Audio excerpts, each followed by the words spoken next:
I'm Laura MacPhee, a reporter at Pensions Insight and Engaged Investor magazines, and I'm here with Bob Campion, Marketing and Institutional Business Director at Evercore. Welcome to the conference. Are you having a good time? Yeah, it's great. Very impressive. Really impressive this year. Good. Well, there's been a lot of debate about whether active or passive management is more effective for pension schemes and which represents better value. So I was just wondering if you could tell me a bit about your views on that. Yeah, sure, I'd love to. My company, Evercore Asset, was set up by people with lots of experience in their own right as trustees. And as investors, our investment committee's view is very much that passive makes most sense, we think, for long-term investors like pension schemes.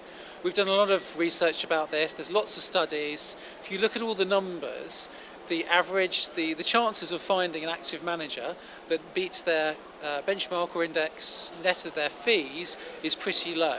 And if you compound that up with all the different active managers trustees often have in their investment portfolio, the chances of even one of those outperforming their benchmark statistically is pretty low.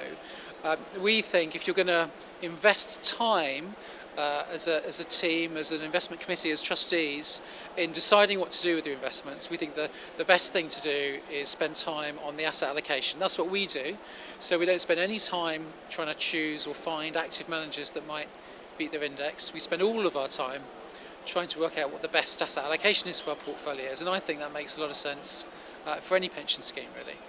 Right, so what do you make of the recent CAS research that found that monkeys could choose better funds that would outperform the market?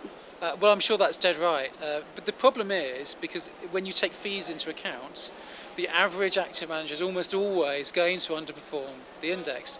Over the last 4 or 5 years, in certain asset classes like, from memory, European and US bonds, 100% of asset managers over 5 years or more have underperformed the index. So there's in no circumstances in which it would have been better to choose an active bond manager. For instance, over certain time periods and in certain markets, the numbers do get better in other areas, but the odds are always against you as an investor trying to pick an active manager. So the question you've got to ask yourself is, by working with my investment advisor and other professionals, will that shorten the odds? Will it make it more likely that we're going to find that dream active manager that beats the benchmark, net of all those costs as well? Because by going through the process of trying to find active managers, you incur research costs, or your advisor does, or you pay fees.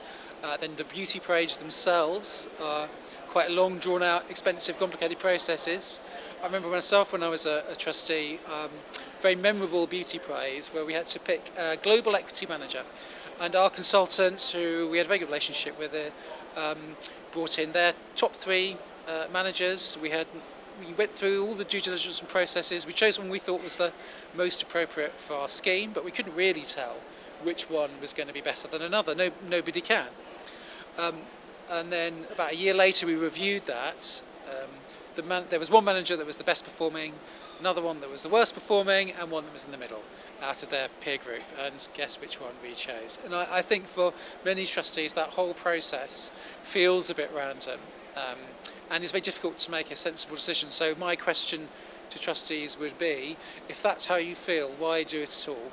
There's so many passive funds you can buy now that are very low cost that you can invest in very easily, that will give you a wide variety of asset classes, almost anything that you could access through active managers. Why go through the process of trying to choose an active manager at all? Why not spend all your time working out what your asset allocation would be and the best, most cheapest, most efficient passive funds to get that?